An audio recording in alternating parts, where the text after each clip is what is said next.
अस्सलामुअलैकुम friends, welcome back to my channel novel by Areed Shah. तो friends, आज हमारे नावल तुमको माना मंजिल और दिल मुसाफिर हो गया की लास्ट एपिसोड है। तो चलें एपिसोड स्टार्ट करते हैं।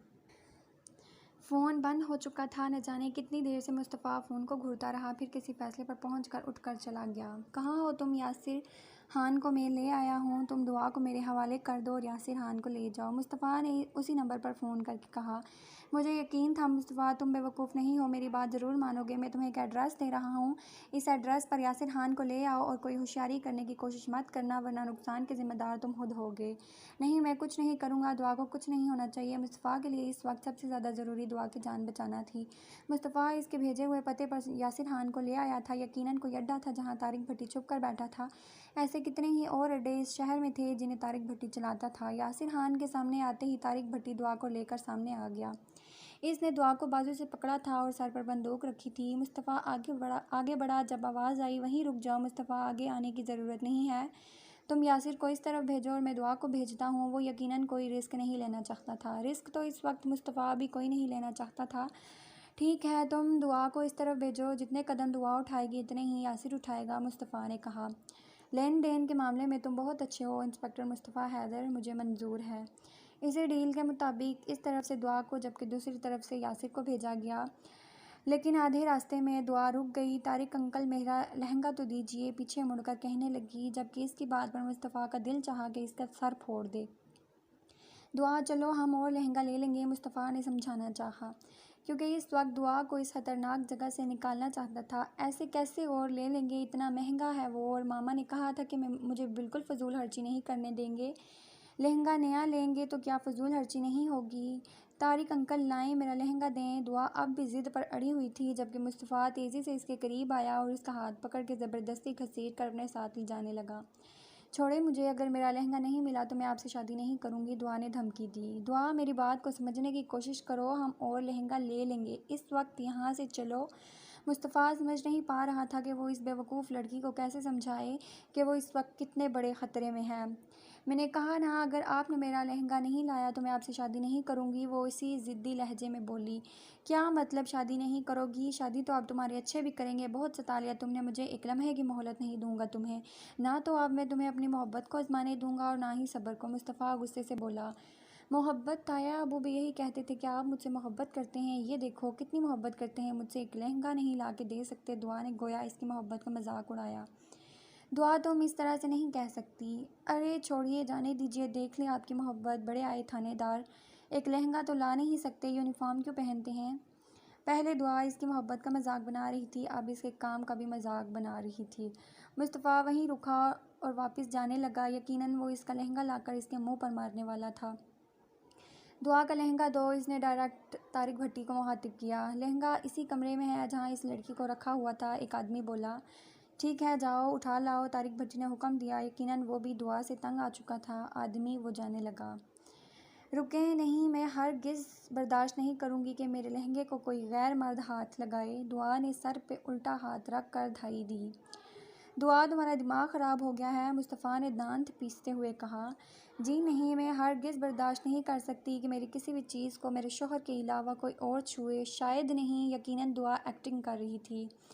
दुआ, ये सब कोई तुम्हारे क्लास फेलो नहीं बैठे थे तुम्हारी इस एक्टिंग की दाद देंगे, मुस्तफ़ा ने इसे धीमे लेकिन सख्त लहजे में बताना चाहा। मैंने कहा ना, मेरा लहंगा ला कर दें, तारिक अंकल इन्हें भेजें। दुआ ने तारिक को ऑर्डर दिया। तारिक इस आफत से जान छुड़ाना चाहता था। ठीक है, लेकिन कोई होशियारी नहीं, तुम इस कमरे में जा सकते हो, तारिक ने इसे वार्न किया, जैसे इस कमरे में कुछ था। मुस्तफ़ा ने पलट कर दुआ को देखा, जिसके चेहरे पर शरारत लेकिन आंखों में गहरी संजीदगी थी। वो कुछ समझते हुए इस कमरे में जाने लगा। सुनो इंस्पेक्टर मुस्तफ़ा हैदर, सिर्फ लड़की का सामान उठाओ और वापस आ जाओ, हमारे सामान को हाथ लगाने की ज़रूरत नहीं है, तारिक भट्टी ने इसे वार्न किया। लेकिन अब तो मुस्तफ़ा का तजस्सुस भी भर चुका था। वो गर्दन हिलाता हुआ इसके कमरे की तरफ जाने लगा। इसने जैसे ही दरवाज़ा खोला तो इसने देखा कि इस कमरे में 15 से 20 जवान लड़कियां थीं। जब जब बिल्कुल खामोश सहमी हुई कोने में बैठी हुई थी। मुस्तफ़ा समझ चुका था कि दुआ इसे इस कमरे में क्यों भेजना चाह रही थी। वो यकीनन इसे इन लड़कियों के बारे में बताना चाहती थी जिन्हें डरा धमका कर यहाँ बिठाया गया था। लेकिन इसे समझ नहीं आ रहा था कि वो इस वक्त क्या करे, क्योंकि दुआ को बचाने के चक्कर में इसने पुलिस वालों को भी शामिल ना किया। इस वक्त इसे सिर्फ दुआ की जान प्यारी थी, वो बेवकूफ़ लड़की जिसके लिए वो कुछ भी करने को तैयार था। और अब वो समझ चुका था कि वो इतनी भी बेवकूफ़ नहीं है जितना कि वो उसे समझ रहा था। यकीनन वो इन सब लड़कियों की जान और इज़्ज़त बचाना चाहती थी। आप मुस्तफ़ा हैं ना? इनमें से एक लड़की इसके करीब आई और बोली। हाँ, मैं मुस्तफ़ा हूँ, मुस्तफ़ा ने हामी भरते हुए कहा। दुआ के शौहर, इस लड़की ने यकीन दहानी के लिए फिर पूछा। जी हाँ, मुस्तफ़ा बस इतना ही कह पाया। दुआ ने कहा था कि आप हमें बचाने ज़रूर आएंगे। इसने कहा था कि आप हमें बचा कर यहाँ से लेके जाएंगे। आप हमें बचाने के लिए आए हैं ना? लड़कियाँ उम्मीद भरी नज़रों से इसकी तरफ देख रही थी। ये एक से बढ़कर एक हसीन लड़की थी। यकीनन इनसे वही घिनौना काम करवाया जाने वाला था जो तारिक भट्टी का पेशा था। वो लहंगे का बैग लेकर कमरे से बाहर आ गया। दुआ उम्मीद भरी नज़रों से इसकी तरफ देख रही थी। यकीनन वो लड़कियों के बारे में जान चुका था। ठीक है तारिक भट्टी, मेरा काम हो गया है, अब मैं चलता हूँ। इतना कहकर वो दुआ का हाथ थाम कर चलने लगा। आपने देखा ना, वो 19 लड़कियां हैं, तारिक अंकल इनको दुबई असेंबल कर रहा है। वो दबी दबी आवाज़ में मुस्तफ़ा के साथ चलने लगी और इसे बता रही थी, जबकि तारिक अंकल कहने पर मुस्तफ़ा ने इसे घूरा। सब बेचारी बहुत डरी हुई हैं, मुझे बिल्कुल डर नहीं लगा। वो इसलिए डरी हुई थी क्योंकि इनको बचाने वाला कोई नहीं था, लेकिन मैं नहीं डरी क्योंकि मुझे यकीन था कि आप मुझे बचाने ज़रूर आएंगे। दुआ ने ज़ोर से इसका हाथ अपने हाथ में लिया। आप इन सब को बचा लोगे ना? मैंने इन सब से वादा किया है कि आप इनको यहाँ से निकालोगे, और फिर मैंने इनको अपनी शादी पर भी इनवाइट कर लिया है। वो सब मेरी फ्रेंड बन चुकी हैं। दुआ कब से इसके साथ चले जा रही थी और बोले जा रही थी, यहाँ तक कि वो गाड़ी के बिल्कुल करीब आ पहुँचे। आपने सुना ना, वो मेरी बेस्ट फ्रेंड बन चुकी हैं, दुआ ने फिर बताया, जबकि मुस्तफ़ा के चेहरे पर कोई तासरात ना आए। इंस्पेक्टर मुस्तफ़ा हैदर, अगर वो मेरी शादी में ना आई तो मैं आपसे शादी नहीं करूँगी। दुआ ने अपनी बातों का कोई असर ना पाकर गुस्से से फिर धमकी दी। तुम्हें हर मसले का यही हल नज़र आता है कि शादी नहीं करूँगी? मुस्तफ़ा चिढ़ कर बोला। हाँ, क्योंकि मैं एक डरपोक इंसान से शादी नहीं करूँगी। दुआ ने खुल्लम खुल्ला चैलेंज किया। डरपोक किसे कहा तुमने? मुस्तफ़ा को गुस्सा आया। आप भी बताने की ज़रूरत है। दुआ को इसके गुस्से का कोई असर ना हुआ। मुस्तफ़ा, आपको डरने की ज़रूरत नहीं है, मैं हूँ ना आपके साथ। अगर आपको आंच भी आई तो मैं इनकी ईंट से ईंट बजा दूँगी। दुआ कुछ ज़्यादा ही जज्बात में बह रही थी। मुस्तफ़ा, हम दोनों मिलकर इन्हें बचाएंगे, चलिए वापस चलते हैं। दुआ, वापस जाऊँगा लेकिन तुम नहीं, सिर्फ मैं। तुम अभी और इस वक्त घर जाओ, और जहाँ तक लड़कियों का सवाल है, तुम्हें इनकी फ़िक्र करने की ज़रूरत नहीं है, मैं इन्हें बचा लूँगा। मुस्तफ़ा ने इसे समझाना चाहा क्योंकि वो इसे यहाँ से निकालना चाहता था।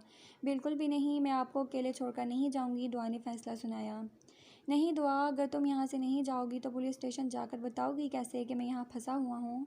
मतलब आप चाहते हैं कि मैं पुलिस स्टेशन जाऊँ और इन्हें ये बताऊँ कि आप यहाँ पर फंसे हुए हैं? दुआ ने इसकी बात को समझते हुए कहा। हाँ, यही चाहता हूँ, और तुम्हें अभी यहाँ से निकलना होगा। मुस्तफ़ा जल्दी से दुआ को यहाँ से निकालना चाहता था, लेकिन आप फ़ोन करके भी तो बता सकते हैं और उनको यहाँ बुला सकते हैं। दुआ ने अपने दिमाग को काम पर लगाया। नहीं दुआ, मैं ऐसा नहीं कर सकता। इन लोगों के सामने मैं फ़ोन यूज़ नहीं कर सकता। इनको पता चल जाएगा कि हम इनके खिलाफ़ कोई प्लानिंग कर रहे हैं, और अगर मैं तुम्हारे साथ चला गया तो ये लोग पीछे से गायब हो जाएंगे। हाँ, ये भी है, लेकिन मैं जाऊँगी कैसे? दुआ ने अपना मसला पेश किया। गाड़ी से। और कैसे? तुम्हें गाड़ी चलानी आती है ना? मुस्तफ़ा ने पूछा। 50%, दुआ ने फ़ौरन जवाब दिया। वो क्या है ना, मुझे गाड़ी चलानी आती है, लेकिन बाबा चलाने नहीं देते, इसलिए मैं ठीक से कह नहीं सकती कि मैं चला पाऊँगी। लेकिन आप फ़िक्र ना करें, आपको बिल्कुल घबराने की ज़रूरत नहीं है। मैं पुलिस स्टेशन जाऊंगी और उन लोगों को यहाँ लेके आऊँगी। आप बस इन लड़कियों को बचाएं, दुआ ने फ़ैसला सुनाया। लेकिन अगर तुम्हें गाड़ी चलानी नहीं आती तो कैसे चलाओगी? मुस्तफ़ा ने पूछा। मैंने ये नहीं कहा कि मुझे गाड़ी चलानी नहीं आती, मैंने ये कहा कि मुझे 50% गाड़ी चलानी आती है, और वैसे भी आप मुझे जानते नहीं हैं, आपको मेरी फ़िक्र करने की ज़रूरत नहीं है। लेकिन पहले आप मुझसे वादा करें कि आप अकेले तारिक अंकल को नहीं मारेंगे। मैं वापस आऊँगी तो हम दोनों मिलकर मारेंगे। दुआ की अजीब और गरीब शर्त पर मुस्तफ़ा को हंसी आ रही थी। लेकिन तुम इसे क्यों मारना चाहती हो? वो तो तुम्हारे अंकल हैं ना? मुस्तफ़ा ने हंसी दबाकर पूछा। वो अंदर मेरी सहेली है ना रिदा, तारिक अंकल ने इसे थप्पड़ मारा और मैंने इनसे बदला लेना है। दुआ ने वजह बताई। ठीक है, मुझे मंजूर है। मुस्तफ़ा जानता था कि वली दुआ को अपने साथ वापस नहीं लाएगा। दुआ ने ड्राइविंग सीट संभाल ली और गाड़ी स्टार्ट कर दी, जबकि मुस्तफ़ा इसकी हैरियत की दुआ मांगने लगा। मुस्तफ़ा के लिए इन लोगों को मारना मुश्किल ना था, लेकिन वो फिर भी दुआ की ज़िंदगी पर कोई रिस्क नहीं लेना चाहता था, क्योंकि ये लोग जान चुके थे कि दुआ इसकी कमज़ोरी है और इसके लिए वो कुछ भी कर सकता है। दुआ को यहाँ से भेजकर वो बेफ़िक्र हो चुका था। इसका मकसद इन लड़कियों को यहाँ से बचाना था, क्योंकि इन लड़कियों को दुआ की शादी में भी आना था, वरना दुआ इससे शादी नहीं करने वाली थी। इसकी बात सोचकर वो मुस्कुराया और वापस अड्डे की तरफ चल दिया। दुआ जैसे तैसे पुलिस स्टेशन पहुंचना चाहती थी। इसने जानबूझकर वो वाला रास्ता लिया जिसमें कम लोग थे, ताकि इसकी ड्राइविंग से किसी को भी कोई नुकसान न पहुंचे। तकरीबन 20 मिनट के मुसलसल ड्राइविंग के बाद वो पुलिस स्टेशन पहुंच आई। आज इसे यकीन हो चुका था कि इसे 50% नहीं बल्कि 100% ड्राइविंग आती है। वो तो बस बाबा थे जो इसे गाड़ी चलाने नहीं देते थे। वो अपनी ड्राइविंग को शाबाशी देकर अंदर पुलिस स्टेशन चली गई। सामने कुर्सी पर वली बैठा था, जो इनकी शादी में आया था और काम में भी बढ़ चढ़कर हिस्सा ले रहा था। वली इसे देखकर खड़ा हो गया। वो इसे पहचान चुका था। अरे भाभी, आप यहाँ? सब हैरियत तो है? वली ने फ़ौरन पूछा। सब हैरियत है, आप जल्दी से पुलिस वालों को लें और मेरे साथ चलें, इसने फ़ौरन वली को ऑर्डर दिया। लेकिन भाभी, जाना कहाँ है ये तो बताएं, वली ने पूछा। वो तारिक अंकल ना, मेरा मतलब है तारिक भट्टी अंकल, वो अड्डे पर हैं और अब मुस्तफ़ा आप सबको बुला रहे हैं। वो बेचारे सबके सामने फ़ोन नहीं कर सकते थे आपको, वरना वो लोग उन लोगों को शक हो जाता और ख़ुद यहाँ आ नहीं सकते थे, क्योंकि अगर वो यहाँ आ जाते तो वो लोग मेरी सहेलियों को लेकर कहीं गायब हो जाते। इसलिए उन्होंने मुझे भेजा है। दुआ ने फ़ौरन सारी तफसील बताई, जबकि वली ने इसकी तफसील पर गौर करने के बजाय फ़ौरन पुलिस वालों को ऑर्डर दिया और बाहर निकल गए। अकेले कहाँ जा रहे हैं? मुस्तफ़ा ने कहा था तुम भी वापस आना। इसे पता था कि पुलिस वाले इसे अपने साथ लेकर नहीं जाने वाले, इसलिए छोटा सा झूठ बोल दिया। लेकिन आपको साथ आने के लिए क्यों कहा है? वली ने हैरत से पूछा। क्योंकि वो मुझे देखे बगैर रह नहीं सकते। आपको कोई मसला है? दुआ ने इसकी आंखों में आंखें डालकर कहा, जबकि वली शर्मिंदा होकर गर्दन नफ़ी में हिलाने लगा। जब तक पुलिस वहां पर पहुंची, मुस्तफ़ा अपना काम कर चुका था। तारिक भट्टी ने ज़मीन पर पड़ा था। यकीनन मुस्तफ़ा इसकी दुर्गत बना चुका था। ये चीटिंग है। दुआ ने होश होने के बजाय इस पर इल्ज़ाम लगा दिया। मुस्तफ़ा इसे देखकर मुस्कुराया, जबकि वली और बाकी पुलिस वाले अड्डे की छानबीन करने लगे। क्या चीटिंग है? मुस्तफ़ा ने हैरान होकर पूछा। आपने कहा था जब मैं वापस आऊँगी आप और मैं मिलकर तारिक अंकल को मारेंगे। अकेले ही आपने मारा। आप बहुत बड़े चीटर हैं। मैं आपसे शादी नहीं करूँगी। दुआ नाराज़ होकर गाड़ी के अंदर जाके बैठ गई। क्या हुआ? अब क्यों रूठ गई तुझसे? वली ने करीब आकर पूछा। ये छोड़, तू ये बता कि इसे अपने साथ क्यों लाया? मुस्तफ़ा ने गुस्से से पूछा। क्योंकि तू इसे देखे बगैर रह नहीं सकता, इसी के अंदाज में बोला। क्या? ये किसने कहा तुझसे? मुस्तफ़ा ने हैरत से पूछा। वैसे तो मैं खुद भी जानता हूँ, लेकिन आज भाभी ने भी बताया है, वली ने मुस्कुराते हुए आंख मारी।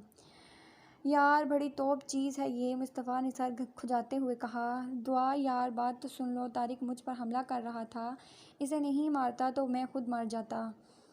वो न जाने कितने बहाने बनाकर दुआ को मनाने की कोशिश कर रहा था। आप जो भी करना चाहते हैं करें, किसी को मारें किसी को छोड़ें, मेरा कोई मतलब नहीं है। बस अब मुझे आपसे शादी नहीं करनी। क्यों नहीं करनी? क्योंकि आप एक चीटर हैं। मैं किसी चीटर से शादी नहीं कर सकती। दुआ का हर बात में एक ही जवाब था, जिससे मुस्तफ़ा अब तंग आ चुका था। सारी लड़कियों को पुलिस स्टेशन पहुंचाकर इनके माँ बाप को खबर दे दी। कुछ ने तो पहचान लिया, लेकिन कुछ लोगों ने पहचानने से भी इनकार कर दिया। शायद इन लोगों को अपनी इज्जत का डर था। उन लड़कियों की कोई गलती नहीं थी, लेकिन वो जानती थी कि इन्हें अब ज़िंदगी भर इसकी सज़ा भुगतनी होगी। मुस्तफ़ा ने अपनी ज़िंदगी में ऐसे बहुत सारे केसेस देखे थे। चलो दुआ, मैं तुम्हें घर छोड़ दूँ, मुस्तफ़ा ने दुआ से कहा। मैं खुद गाड़ी चला सकती हूँ। ये बात दुआ को खुद भी आज ही पता चली थी। अच्छा ठीक है बाबा, तुम मुझे छोड़ दो, मुस्तफ़ा ने मुस्कुराकर कहा। जब वली इनके पास आकर रुका, वली भाई आपको लिफ्ट चाहिए? मैं बहुत अच्छी गाड़ी चलाती हूँ, आपको छोड़ दूँगी। मुस्तफ़ा को छोड़कर इसने वली को ऑफ़र की। हाँ क्यों नहीं, छोड़ दें, मैं वैसे भी मुस्तफ़ा से लिफ्ट लेने वाला था। तो फिर चलिए, दुआ कहकर आगे बढ़ गई, जबकि वली के साथ मुस्तफ़ा भी आकर गाड़ी की फ्रंट सीट पर बैठ गया। तो फिर अब तुम दोनों की शादी कब होगी? वली ने पूछा। वो तो चाचू और बाबा बताएंगे, मुस्तफ़ा ने कहा। नहीं होगी, दुआ ने मुस्तफ़ा को देखकर कहा। क्यों नहीं होगी? वली ने पूछा। क्योंकि मैंने चीटर से शादी नहीं करनी। मुस्तफ़ा सर पकड़कर बैठ गया। हाँ, मुस्तफ़ा ने चीटिंग तो की है तुम्हारे साथ। इसे इस तरह से तारिक को नहीं मारना चाहिए था, तुम्हारा इंतज़ार करना चाहिए था। वली ने मुस्तफ़ा को सुनाया, क्योंकि मुस्तफ़ा इसे बता चुका था कि दुआ इससे क्यों नाराज़ है। दुआ, आगे देखकर गाड़ी चलाओ, तुम इतनी भी अच्छी ड्राइवर नहीं हो। दुआ एक्साइटेड होकर पीछे वली की तरफ देख रही थी, जो इसका साथ दे रहा था जब मुस्तफ़ा ने इसे कहा। तारीफ़ तो किसी चीज़ में कर नहीं सकते, नुक्स तो मत निकाला करो। दुआ कहाँ चुप बैठने वालों में से थी। प्यारी बहना, तुम शादी ना करने के बजाय बदला भी ले सकती हो। वली ने इसे खुल्लम खुल्ला मशवरा दिया, जिस पर मुस्तफ़ा ने इसे घूरा।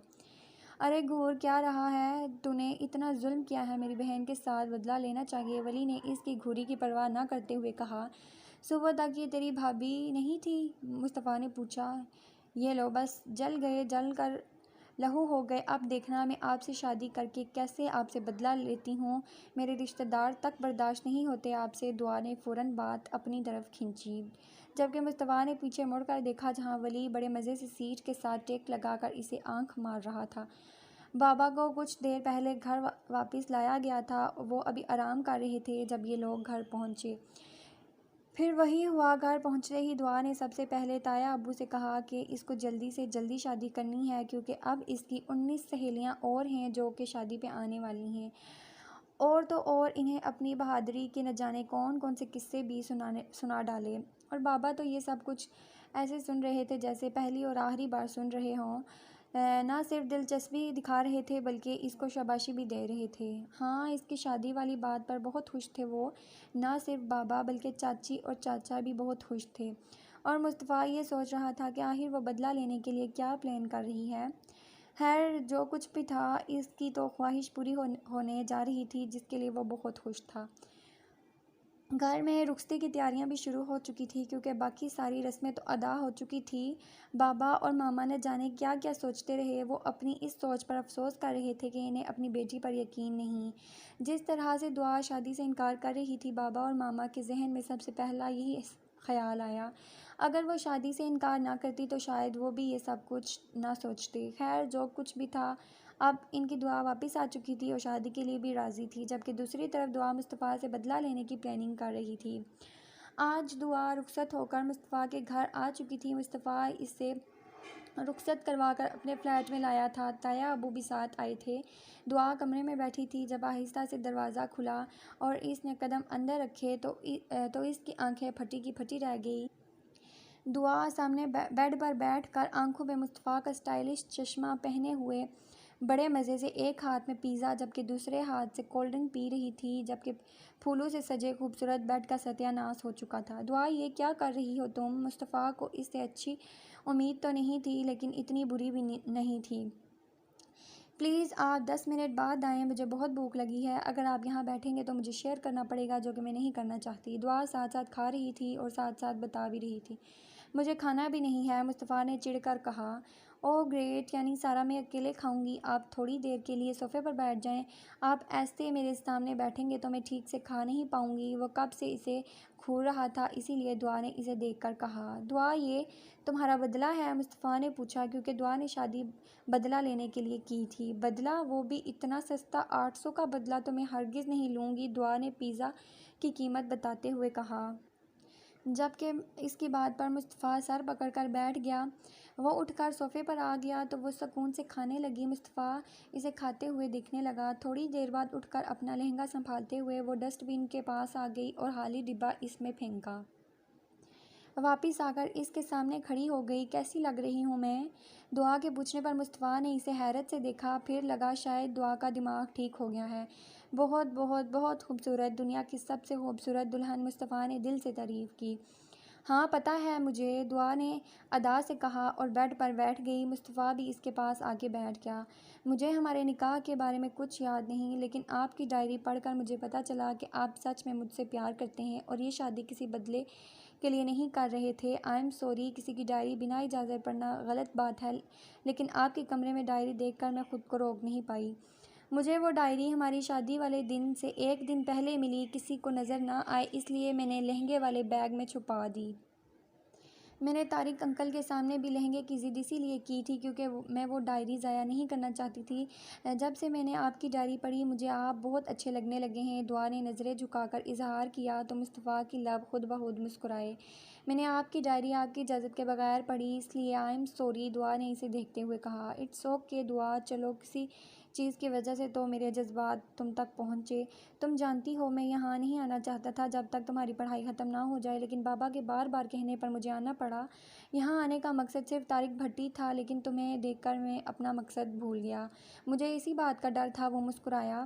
मैंने तुम्हें पहले दिन से इग्नोर करना चाहा था ताकि तुम्हें खुद पर सवार करके मैं अपने मकसद से ना हटूं, लेकिन तुमने पहली ही रात में मुझे बेचैन कर दिया। जब तुम मेरे लिए केक लेके आई तो मैं तारिक भट्टी का केस चेक कर रहा था। तुम पर ध्यान बिल्कुल नहीं देना चाहता था, बस इसलिए तुम्हारी इंसल्ट कर दी। फिर भी तुम ना मानी, चाय लेके आ गई तो मुझे और गुस्सा आया और तुम पर निकाल दिया। मुझे यकीन था अगर तुम खुद मुझसे दूर रहोगी तो मेरा काम और आसान हो जाएगा, लेकिन ऐसा नहीं हुआ। तुम्हें रोते देखकर मैं बेचैन हो गया। मैं तुम्हें मनाना चाहता था, इसीलिए अगले दिन छुट्टी कर ली, लेकिन तुम अपनी सहेली के घर चली गई। तुम्हारी सहेली की शादी पर उन लोगों के बीच में देखा मेरा दिमाग घूम गया। मुझे बहुत गुस्सा आया, इसीलिए मैंने तुम पर हाथ उठाया। इसके बाद तुमने मुझे इग्नोर करना शुरू कर दिया, तो मेरा दिल तुम्हारे और करीब आने को करने लगा। तुमसे मोहब्बत तो मुझे बचपन से थी, तो खुद को कैसे रोक पाता। शादी की ज़िद करने लगा। पीछे जो कुछ हुआ इसके लिए मैं तुमसे माफ़ी मांगता हूँ। मैं तुमसे बहुत मोहब्बत करता हूँ। दुआ, हमेशा तुम्हें खुश रखूँगा। मुस्तफ़ा ने अपने जज्बात का खुलकर इजहार किया। थैंक यू, दुआ ने कहा। थैंक यू, मुस्तफ़ा ने हैरत से इसे देखा। हाँ, तो आज की रात में बंदा थोड़ा सा शर्मा ही लेता है। दुआ, मुस्तफ़ा ने मोहब्बत से मुस्कुराकर दुआ को कहा था कि इसे बुरा न लग जाए और आज की रात यहाँ ही हर बात बर्बाद हो जाएगी। ओह आई एम सॉरी, मैं तो भूल ही गई। डोंट वरी, मैं अच्छे से प्रैक्टिस करके आई हूँ। अभी आपको शर्मा के दिखाती हूँ। दुआ ने एक हाथ थोड़ी के नीचे रखा और दूसरे हाथ से अपना अरूसी दुपट्टा लहराने लगी, जबकि आंखें मुसलसल टमटमा रही थी और होंठों पर दिलकश मुस्कुराहट थी। जबकि मुस्तफ़ा के चेहरे पर हैरानगी के साथ हंसी भी आ गई। दुआ, ये क्या है? मुस्तफ़ा ने हंसी दबाई। शर्मा रही हूँ, दुआ ने बताया। छोड़ो, हम आगे बढ़ते हैं। मुस्तफ़ा ने इसका हाथ थामा और खूबसूरत सी अंगूठी इसकी उंगली में पहनाते हुए कहा। नहीं, इससे आगे नहीं। दुआ ने अंगूठी पहनकर हाथ खींच लिया। क्या मतलब? मुस्तफ़ा ने पूछा। मतलब आप यहाँ से उठकर वहाँ सोफ़े पर जाके सो जाएं, दुआ ने एक अदा से कहा। क्या मतलब है तुम्हारा? वहाँ क्यों? अब तो सब कुछ ठीक हो चुका है, मुस्तफ़ा ने हैरत से कहा। हाँ, लेकिन वो क्या है कि आप मुझसे मोहब्बत करते हैं, मैं भी आपको पसंद करती हूँ, लेकिन ये शादी तो मैंने सिर्फ बदला लेने के लिए ही की थी। वो तो मुझे लेना ही होगा, दुआ ने मज़े लेते हुए कहा, जबकि मुस्तफ़ा सर पकड़कर बैठ गया। दुआ, तुम ये बदला कल से स्टार्ट करना, मुस्तफ़ा ने आइडिया दिया। आप शराफत से यहाँ से उठें और फ़िक्र करने की ज़रूरत नहीं है, ये बदला कल भी कंटिन्यू रहेगा। दुआ ने जल्दी पर तेल छिड़का। आप उठ रहे हैं या मैं ताया अब्बू को बुलाऊं? दुआ ने धमकी दी। मुस्तफ़ा शराफत से उठकर सोफ़े पर आ गया, क्योंकि इसकी लड़ाई का कोई भरोसा नहीं था। दुआ चेंज करके वापस आकर लेट गई। दुआ, तुम ऐसी तो नहीं लगती थी। थोड़ी देर बाद मुस्तफ़ा की आवाज़ सुनी। आप ठीक कह रहे हैं, आप यहाँ आ जाएं, दुआ ने उठकर बैठते हुए कहा। तो मुस्तफ़ा फ़ौरन दुआ के पास आया। आप यहाँ बेड पर सो जाएं, बदला अपनी जगह, लेकिन मैनर्स भी तो कोई चीज़ होते हैं ना। आप यहाँ सो जाएं, मैं वहाँ सो जाती हूँ। दुआ बेड से उठकर सोफ़े पर आ गई, जबकि मुस्तफ़ा का दिल चाहा कि इसका सर फाड़ दे। अभी मुस्तफ़ा को लेटे हुए थोड़ी ही देर हुई थी कि इसे गर्दन और सीने पर हारिश शुरू हो गई। इस हारिश ने इसे बेचैन कर दिया, तो वो उठकर बैठ गया। बैठकर कभी सर खुजाता, कभी बाजू, कभी सीना, जबकि दुआ हंस हंस कर पागल हो रही थी। क्या मसला है दुआ, क्यों हंस रही हो? पहले ही इसके अरमानों का होन कर चुकी थी, अब इस पर हंस रही थी। आपको क्या लगता है कि मैं इतनी अच्छी हूँ? बेड आपको देखकर खुद सोफ़े पे सोऊंगी, दुआ ने बैठते हुए इससे पूछा। तो मुस्तफ़ा बात की तह तक पहुँचा। ऐसे कुछ कहे बगैर वॉशरूम चला गया। नहाकर वापस आया तो दुआ अभी भी सोफ़े पर बैठी हंस रही थी। इसे घूरते हुए वो बेड पर बैठने ही वाला था कि दुआ फिर से बोली। मैंने आइसिंग पाउडर बेड पर डाला है, अगर दोबारा नहीं नहाना चाहते तो बेड पर बैठने से ग्रेस फरमाएं, दुआ ने ऐलान किया। तो फिर मैं कहाँ सोऊं? मुस्तफ़ा ने गुस्से से पूछा। बाहर जाने की गलती मत कीजिएगा, क्योंकि ऐसा करने से ताया अबू को पता चल जाएगा कि इनकी बहू अपने दुश्मन से जम्मू की दुश्मनी का बदला ले रही है, दुआ ने मज़े लेते हुए कहा। अगर आप सोना चाहते हैं तो यहीं ज़मीन पर सो जाएं, दुआ ने फ़र्श की तरफ इशारा करते हुए कहा। मैं फ़र्श पे सोऊं? अपने ही घर में, अपने ही कमरे में फ़र्श पर सोऊं? मुस्तफ़ा को बहुत गुस्सा आया, लेकिन अगले ही पल वो मुस्कुराया। बेड में लड़की, तुम आराम से सोफ़े पर सोगी और तुम्हारा शोहर ज़मीन पर सोएगा, कितनी गलत बात है ये। तो आप क्या चाहते हैं कि मैं ज़मीन पर सोऊं और आप सोफ़े पर सोएंगे? दुआ ने पूछा। नहीं, मैं इतना भी पत्थर दिल नहीं हूँ, तुम्हारे लिए थोड़ी बहुत जगह बना लूँगा। इसकी बात का मतलब समझकर दुआ कमरे से भागने की कोशिश करने लगी, लेकिन मुस्तफ़ा ने सोफ़े पर ही पकड़ लिया। वो क्या है ना डार्लिंग, हम दोनों ही मजबूर हैं। इस मजबूरी में हमें एक दूसरे का साथ निभाना चाहिए, आखिर ज़िंदगी भर का साथ है। वो कहते कहते इस पर झुका। दुआ भी बिना कोई मज़ाहमत किए मुस्कुरा दी। अब तक वो सिर्फ मजाक कर रही थी, क्योंकि इसे मुस्तफ़ा के जज्बात का पता चल चुका था। इसने अपने दिल में मुस्तफ़ा के लिए जगह बना ली थी। मुस्तफ़ा को इसकी मंजिल मिली थी, लेकिन सफ़र तो अब शुरू हुआ था, जिसका मुस्तफ़ा सारी ज़िंदगी मुसाफिर बनकर रहना चाहता था।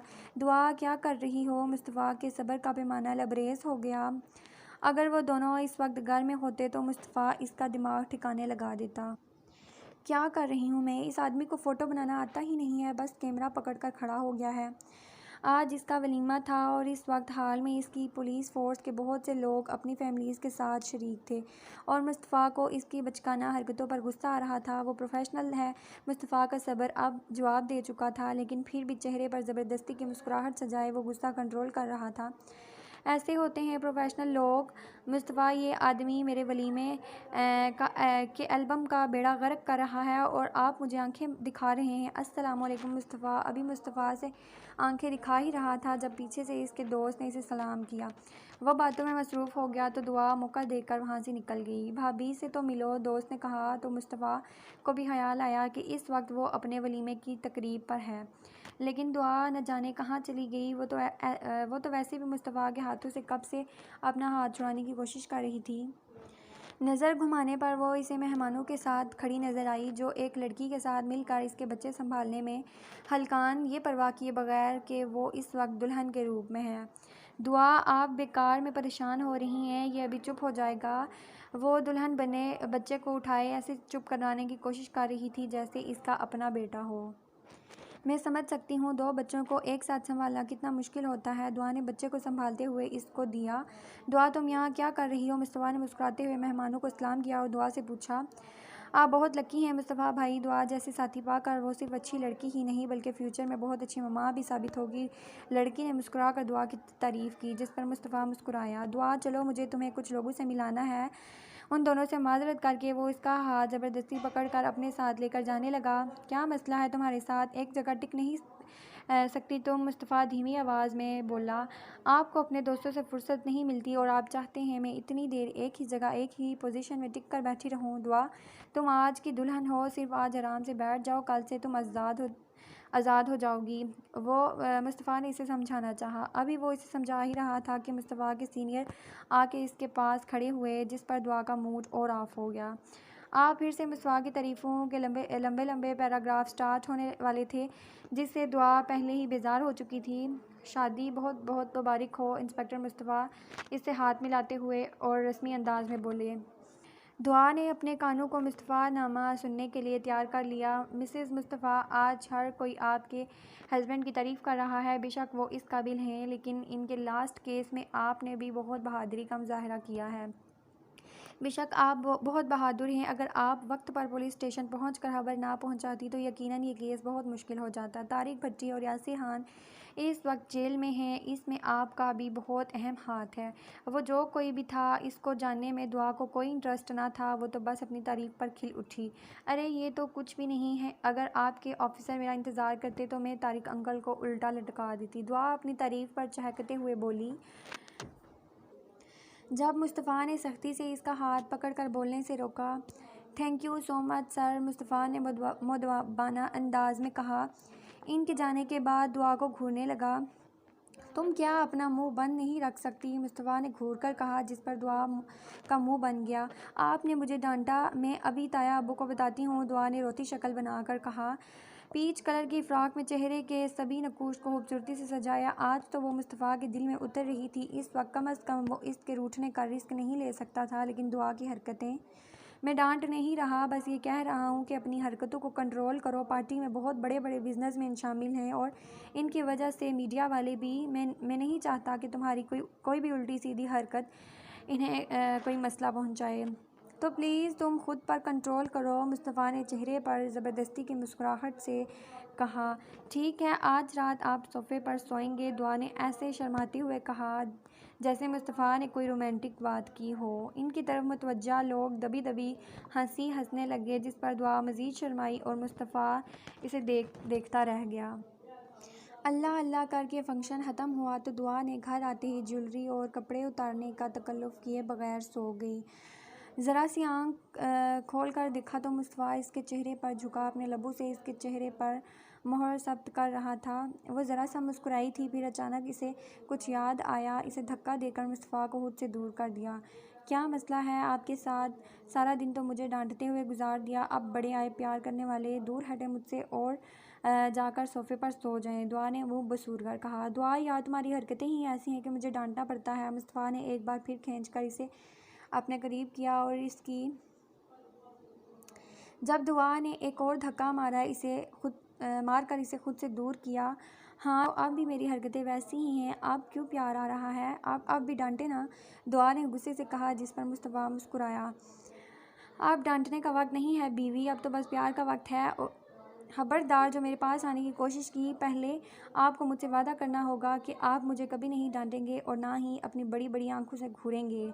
अगर आपने मेरी बात नहीं मानी तो आपको रोज़ सोफ़े पर सोना होगा, दुआ ने शर्त रखते हुए कहा, जिसे मुस्तफ़ा ने फ़ौरन कबूल कर लिया। हाँ ठीक है, कभी नहीं डांटूंगा। हाँ यार, कभी नहीं चिल्लाऊंगा, अब चुप। मुस्तफ़ा ने इसके लबों को अपने होठों में कैद किया और अपने आप को सैराब करने लगा। आज सारा दिन इसे दुल्हन के रूप में देखकर इसने कैसे गुजारा था, ये वही जानता था। इस वक्त अगर दुआ से ये कह दे कि अपनी नौकरी से इस्तीफ़ा दे तो शायद वो ये भी कर गुजरेगा। चांदनी से भरी इस खूबसूरत रात में वो दुआ के वजूद में खो सा गया। सुबह मुस्तफ़ा की आंख खुली तो दुआ कहीं नहीं थी। रात ही मुस्तफ़ा ने दुआ को बताया था कि एक दावत पर जाना है, लेकिन अब दुआ ने एक और कारनामा सर अंजाम दे दिया था। पूछने पर पता चला कि दुआ सारिया के घर गई हुई है गेट टुगेदर पार्टी करने के लिए। बस फिर क्या था, दोपहर 1 बजे करीब वापस आई और मुस्तफ़ा अपने तमाम तर रात के वादे भूल कर इसे डांटने लगा। इसके बाद से दुआ ने इससे बात करना बंद कर दिया। शाम को वो पिंक कलर की खूबसूरत सी फ़्रॉक पहनकर इसके साथ दावत पर गई। वो इतनी प्यारी लग रही थी कि मुस्तफ़ा का दिल एक बार फिर इसके लिए मचलने लगा, लेकिन आज इसने सुबह से ही इसे हरी छठी दिखा दी थी। दुआ को पता था कि इस पर पिंक कलर बहुत सूट करता है, इसलिए इसने जानबूझकर ये कलर पहना ताकि वो बहुत प्यारी लगे और फिर मुस्तफ़ा को जी भरकर तंग करे। रात वो घर वापस आई तो मुस्तफ़ा ने एक बार फिर इसे अपने करीब करना चाहा। जब दुआ ने इसे दिन के वाक़े के बारे में बताया और कल रात के वादे भी याद दिलाए, मुस्तफ़ा ने एक बार फिर इसे सॉरी बोला और वही सारे वादे दोबारा किए और फिर तकरीबन 2 घंटे बाद दुआ को कान पकड़कर मनाया। पहले दुआ ने खूब नखरे दिखाए, फिर आखिरकार वो मान ही गई, लेकिन अगली सुबह दुआ ने एक और कारनामा